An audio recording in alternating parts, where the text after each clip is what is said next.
बिंदास बोलणार ठाकूर के बिंदास बोल में मध्ये मित्रो, आज मी तुम्हाला अशा एका सिनेमाबद्दल सांगणार आहे ज्याचा ट्रेलर लॉन्च झालेला आहे. त्या पिक्चरचं नाव आहे, या सिनेमाचं नाव आहे माझी प्रार्थना. आता माझी प्रार्थना काय असू शकते, पण ट्रेलर बघितल्यानंतर खरोखरच एक भयान दृश्य, भयान सत्य आपल्या समोर येतं. ही गोष्ट आहे गावखेड्यातली, म्हणजे इंग्रजांच्या काळातली. जेव्हा आपल्या देशात इंग्रजांचं राज्य होतं तेव्हा कशा प्रकारचे लोक होते आणि कशा प्रकारचा अन्याय आपलेच लोक आपल्या लोकांवर कसे करायचे.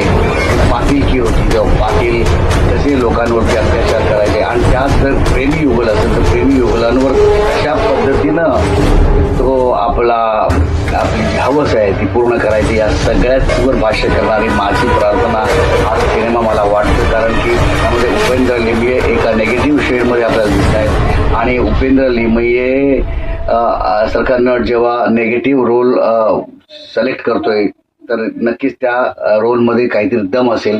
कारण ज्या पद्धतीच्या ट्रेलरमध्ये जे शॉर्ट्स आहेत, मुलींवर अत्याचार करण्यासाठी कशा पद्धतीने शॉर्ट्स घेतलेले ते तुम्ही बघा. खरंच आपल्याला म्हणजे खूप त्रास होतो हे सगळं बघताना. तर हा सिनेमा आहे हे प्रेम करणाऱ्या मुलांवर अत्याचार करणाऱ्या काही लोकांचा आणि प्रेमाला विरोध करणाऱ्या लोकांचा.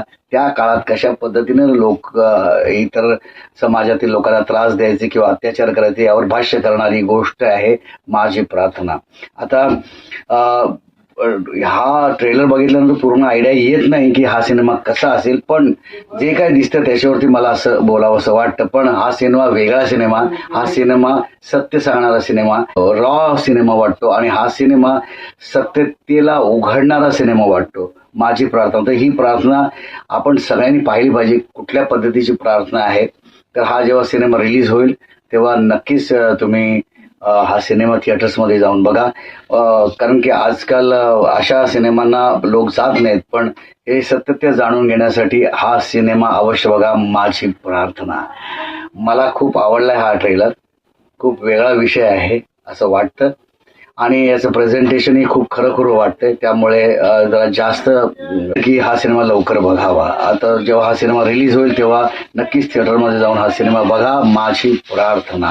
तुम्हाला जर हा माझा रिव्ह्यू आवडला असेल तर नक्कीच लाईक, शेअर, सबस्क्राईब आणि कमेंट करायला विसरू नका. जय हिंद.